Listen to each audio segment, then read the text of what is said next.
ಸಖತ್ ಖಾರ ಬಣ್ಣ ಮತ್ತು ರುಚಿ ಆಚಿ ಚಿಲ್ಲಿ ಪೌಡರ್.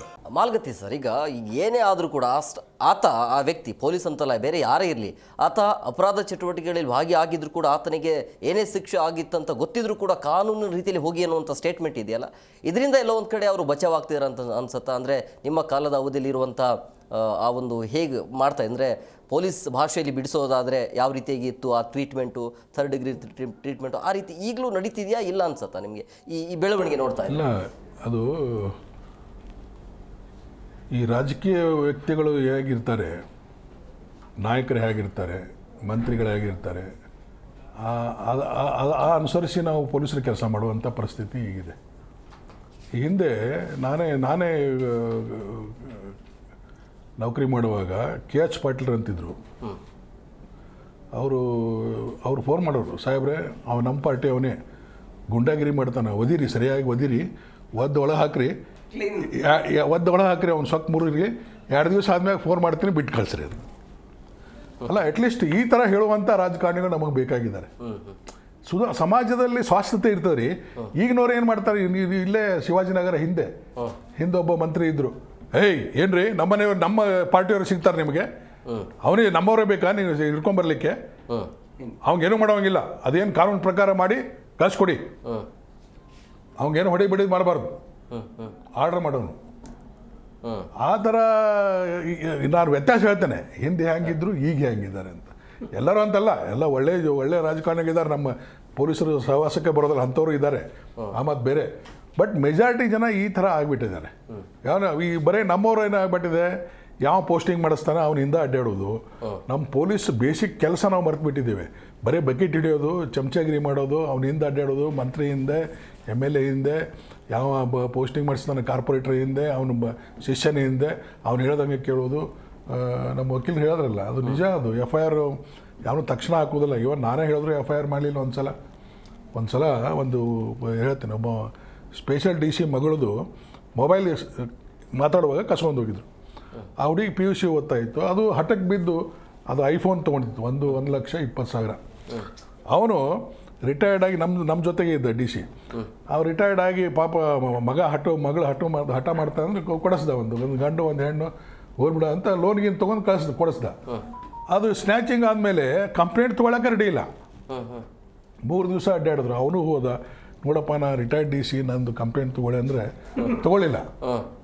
ಅದು ಆಯಿತು, ಅದು ಅಲ್ಲಿ ಕೊಡಿ, ಹವಲ್ದಾರ್ ಕೊಡಿ, ಸಬ್ ಇನ್ಸ್ಪೆಕ್ಟರ್ ಹವಲ್ದಾರ್ ಕೊಡಿ. ಇನ್ಸ್ಪೆಕ್ಟ್ರು ಭೇಟಿ ಆಗಲಿಲ್ಲ. ಇನ್ಸ್ಪೆಕ್ಟರ್ ಎಲ್ಲೋ ಹೊರಗೆ ಹೋಗಿದ್ದಾರೆ ಅಂದರು. ಆ ನಂತರ ಕೊನೆಗೆ ಅವ್ರಿಗೆ ಬೇಜಾರಾಗಿ ನನಗೆ ಫೋನ್ ಮಾಡಿದ್ರು, ಸಾಹೇಬ್ರೆ ನೋಡಿರಿ ನನ್ನ ಮಗಳದ್ದು ಹಿಂಗಾಗಿದೆ, ಒಂದು ಮಾತು ಫೋನ್ ಮಾಡಿ ಹೇಳ್ರಿ. ನಾನು ಆ ಇನ್ಸ್ಪೆಕ್ಟ್ರಿಗೆ ಫೋನ್ ಮಾಡಿದೆ, ನೋಡಪ್ಪ DC ಇದ್ದಾರೆ, ನಾವು ಅವ್ರು ಕುಡಿ ಕೆಲಸ ಮಾಡಿದ್ದೇವೆ, ಮಗಳದು ರಾಬರಿ ಆಗಿದೆ, ಅದು ಏನು ಒಂದು ತೊಗೊಳ್ರಿ, FIR ತೊಗೊಳ್ರಿ. ಅವ ಇನ್ಶೂರ್ ಮಾಡ್ಯಾನಂತೆ, ಇನ್ಶೂರೆನ್ಸಿಗೆ ಕ್ಲೇಮ್ ಮಾಡ್ತಾನೆ, ಒಂದು FIR ಹಾಕಿಕೊಡು ಅಂತ ನಾನು ಫೋನ್ ಮಾಡಿದೆ. ಆಯ್ತು ಸರ್ ಕಳಿಸ್ಕೊಡಿ ಸರ್ ಅಂದ. ಹೇಳಿ ನೋಡ್ರಿ ಹೋಗ್ರಿ ಅಂತ ಸ್ಪೆಷಲ್ DC ಹೇಳಿದೆ. ಆ DC ಹೋಗಿ ಪೊಲೀಸ್ ಸ್ಟೇಷನ್ಗೆ ಕಂಪ್ಲೇಂಟ್ಗೆ ಹೋದ್ರೆ, ನೀವು ಅಲ್ಲಿ ಹೋಗಿದ್ದೀರಾ, ಯಾರು ಹೇಳಿದ್ರೇನಾಯ್ತು ಅದು ಹಂಗೆ ಮಾಡ್ಲಿಕ್ಕಾಗಲ್ಲ, ಅದು ರಾಬ್ರಿ ಗಿಬ್ರಿ ಮಾಡ್ಲಿಕ್ಕಾಗಲ್ಲ. ಕೊನೆಗೆ ಒಂದು ಮಿಸ್ಸಿಂಗ್ ತೊಗೊಂಡ ಕೇಸು. ಮಿಸ್ಸಿಂಗ್ ತೊಗೊಂಡು ಅಟ್ಲೀಸ್ಟ್ ಒಂದು ಅದು ಇದು ಕೊಡ ಅಂದರೆ ಅಕ್ನಾಲಜ್ಮೆಂಟ್ ಕೊಡ ಅಂದರೆ 10,000 ರೂಪಾಯಿ ಕೊಡು, ನಿನಗೆ ಇನ್ಶೂರೆನ್ಸ್ ಬರ್ತದಲ್ಲ. ಮೊದಲೇ ಫೋನ್ ಕಳ್ಕೊಂಡಿದ್ದು ಸಂಕಟದಲ್ಲಿದ್ದಾರೆ, ಆ ಕಳ್ಕೊಂಡು FIR ಮಾಡಕ್ಕೆ 10,000 ರೂಪಾಯಿ ಕೇಳ್ತಾನೆ. ಆಮೇಲೆ ಇದೆಲ್ಲ ಕೇಳಿ ಇಲ್ಲಿ ಒಂದು ನಿಮಿಷ. ಅದು ಆದಮೇಲೆ 10,000 ಕೊಟ್ಟು ಹಾಳಾಗೋರೆ ಅಂತ ಕೊಟ್ಟು FIR ಮಾಡ್ಕೊಂಬಂದ. ಕಾಪಿ ತೊಗೊಂಬಂದು ನನಗೆ ಫೋನ್ ಮಾಡ್ದ, ಸರ್ ಹಿಂಗೆ ನೋಡಿ ಹಿಂಗಾಯ್ತು ಬಸವರಾಜ್ ಅವರು, ಹಿಂಗೇನು ಮಾಡೋದು? ನನಗೆ ಭಯಂಕರ ಸಿಟ್ಟು ಬಂತು. ಕಮಿಷನರ್ ಫೋನ್ ಮಾಡಿದೆ, ಸರ್ ನೋಡಿ ಈ ಥರ ಕಳ್ಳತನ ಕೇಸ್ನಲ್ಲಿ ಮೊದಲ ತೊಂದರೆಯಲ್ಲಿ ಇರ್ತಾರೆ, ಕಳ್ಕೊಂಡು ದುಃಖದಲ್ಲಿ ಇರ್ತಾರೆ, ಅದು ಮಗುವೊಂದು ರಾಬರಿ ಕೇಸ್ ಮಾಡೋದು ಬಿಟ್ಟು ನಾನೇ ಫೋನ್ ಮಾಡೀನಿ, FIR ಮಾಡ್ಲಿಕ್ಕೆ ರೆಡಿ ಇಲ್ಲ, ಇನ್ಸೂರ್ಟ್ ಇದೆಯಪ್ಪ FIR ಮಾಡಂದರೆ ಮಾಡೋಕ್ಕೆ ರೆಡಿ ಇಲ್ಲ. ಕೊನೆಗೆ 10,000 ರೂಪಾಯಿ ತೊಗೊಂಡು ನಿನಗೆ ಇನ್ಶೂರೆನ್ಸ್ ಬರ್ತದಲ್ಲ, ಹೇಗೂ ನಿನಗೆ ಕ್ಲೇಮ್ ಮಾಡ್ತೀಯ, ನಿನಗೆ 80% ಬರ್ತದೆ, ನನಗೆ 10,000 ರೂಪಾಯಿ ಕೊಡು ಅಂತ ಹಿಂಗೆ ಮಾಡ್ದ ಅಂತ ಹೇಳ್ಕೊಳ್ಳಿ. ಕೊನೆಗೆ ಸಸ್ಪೆಂಡ್ ಮಾಡಿದ್ರೆ, ಮತ್ತು ಬೇರೆ ಕಮಿಷನರ್ ಸಸ್ಪೆಂಡ್ ಮಾಡಿದ್ರೆ ಅವನಿಗೆ. ಸೊ ಈ ಥರ ಇನ್ಸಿಡೆಂಟ್, ಒಬ್ಬ ಎಜುಕೇಟೆಡ್ಡು DC ಆಗಿ ಕೆಲಸ ಮಾಡಿದವನ ಪರಿಸ್ಥಿತಿ ಹಿಂಗಿರುವಾಗ ಜನಸಾಮಾನ್ಯರ ಪರಿಸ್ಥಿತಿ ಹಾಗೆ. ಇದು ನಮ್ಮ ವಕೀಲರು ಹೇಳಿದ್ದ ನಿಜಾನೇ, ಅದು ಸುಳ್ಳು. ಯಾರಿಗೂ FIR ಮಾಡೋದೇ ಇಲ್ಲ, ಮಾಡೋದಿಲ್ಲ. ಸರಳ ಹೋದರೆ ಮಾಡೋದಿಲ್ಲ. ಸಾಹೇಬ್ರು ಅಲ್ಲಿ ಹೋಗಿದ್ದಾರೆ, ಇಲ್ಲಿ ಹೋಗಿದ್ದಾರೆ, ಕುತ್ಕೋ ಬರಲಿ. ಅದು 2 ದಿವಸ 3 ದಿವಸ ಅಡ್ಡಾಡಿ ಬೇಸರಾಗಿ ಅವನು ಅಂದ್ರೆ ಮೇಲಿಂದ ಫೋನ್ ಒತ್ತಡ ಇರುತ್ತೆ ಹೇಗೆ ಆ ಕಡೆ? ಒತ್ತಡ ಏನಿಲ್ಲ. ಇಲ್ಲಿ ಡಕಾಯಿತಿ ಅಂತ ಮಾಡಿದ್ರೆ ಅವರ ಇದ್ರೊಳಗಡೆ ಚಾರ್ಟಲ್ಲಿ ಅದು ಡಕಾಯಿತಿ ಅಂತ ಬರ್ಕೋಬೇಕು. ಮಿಸ್ಸಿಂಗ್ ಅಂದ್ರೆ ಭಾಳ ಸುಲಭ. ಆಮೇಲೆ ನಾವು ನೈಜವಾದ ಘಟನೆಯನ್ನು ನಮ್ಗಾಗಿದ ಅನ್ಯಾಯನ ನಾನು ಬರ್ಕೊಟ್ಟು ನನಗಿದು ನ್ಯಾಯ ಕೊಡಿಸಿ ಅಂತ ಕೊಟ್ಟರೆ ಇದು ಹೀಗೆ ಬರಿಬಾರ್ದ್ರಿ. ನಾನು ಹೇಳ್ತೀನಿ ಹಿಂಗೆ ಬರೀರಿ ಅಂತಾನೆ ರೈಟ್ರು. ಇದು ಯಾವುದೇ ಪೊಲೀಸ್ ಸ್ಟೇಷನ್ಗೆ ಹೋಗಿ ಇದು 100% ನಾನು ಹೇಳ್ಬಾರ್ದು. ಇದು ಮೊದಲಂತೂ ಅದು ಅವ್ರಿಗೆ ಬಂದ್ಬಿಟ್ಟಿದೆ. ಸೆಕ್ಷನ್ ನಮ್ದಲ್ಲ, ಇದು ನೀ ಅಲ್ಲಿ ಹೋಗು, ಇಲ್ಲಿ ಹೋಗು, ಇಂದಿರಾನಗರ ಬರ್ತದೆ, ಅಲ್ಲಿ ಅಶೋಕ್ ನಗರ ಬರ್ತದೆ, ಅಲ್ಲಿ ಬರ್ತದೆ, ಇಲ್ಲಿ ಬರ್ತದೆ. 20 ಸಲ ಅಡ್ಡಾಡೋರು ಎಲ್ಲ ಸ್ಟೇಷನ್ಗೆ. ಈಗ ಅದು ಸ್ವಲ್ಪ ಕಡಿಮೆ ಆಗಿದೆ.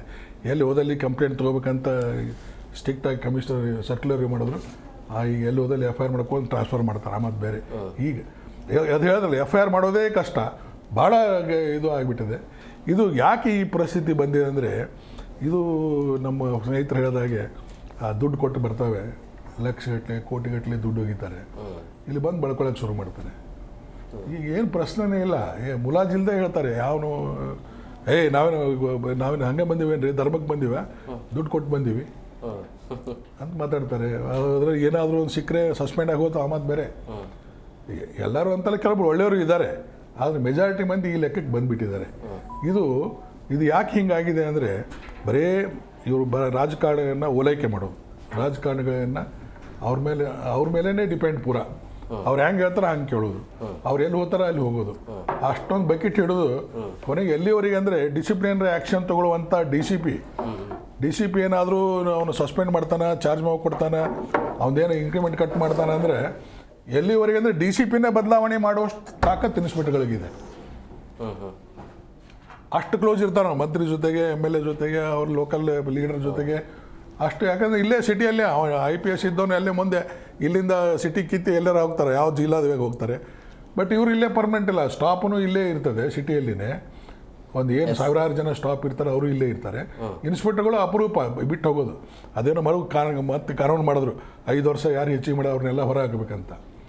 ಹಾಗೂ ಆಗಿದ್ದಾವೆ. ಮತ್ತೆ ವಸೀಲ್ ಹಚ್ಚೋದು ಮತ್ತೆ ಇಲ್ಲಿಗೆ ಬರ್ತಾರೆ. ಏನು ಪ್ರಶ್ನೆ ಹಿಂದೆ ಏನಿತ್ತು, ಯಾರು ಎಫಿಷಿಯೆಂಟ್ ಇದ್ದಾರೆ, ಯಾರು ಈಗ ಪ್ರಾಬ್ಲಮೆಟಿಕ್ ಪ್ಲೇಸ್ ಯಾವಪ್ಪ, ಶ್ರೀರಾಮ್ಪುರ,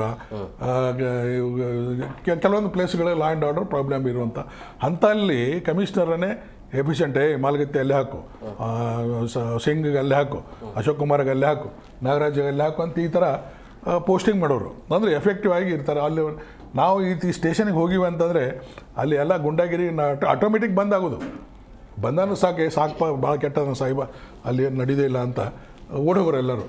ಮತ್ತು ನಾವು ಬಂದ ಕೂಡಲೇ ಪರೇಡ್ ತೊಗೊಂಡು ಎಲ್ಲ ಅವ್ರನ್ನ ಕ್ಲಾಸ್ ತೊಗೊಳೋರು.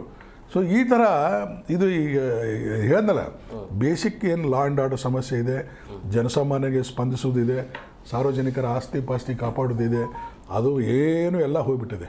ಬರೀ ಅವ್ರ ಹಿಂದೆ ಓಡಾಡೋದು, ಅವ್ರ ಹಿಂದೆ ಮಾಡೋದು, ಅವ್ರು ಹೇಳ್ದಂಗೆ ಕೇಳೋದು. ಇದು ಈ ಲೆವೆಲಿಗೆ ಬಂದಾಗ ಪರಿಸ್ಥಿತಿ ಹದಗೆಟ್ಟಿದೆ.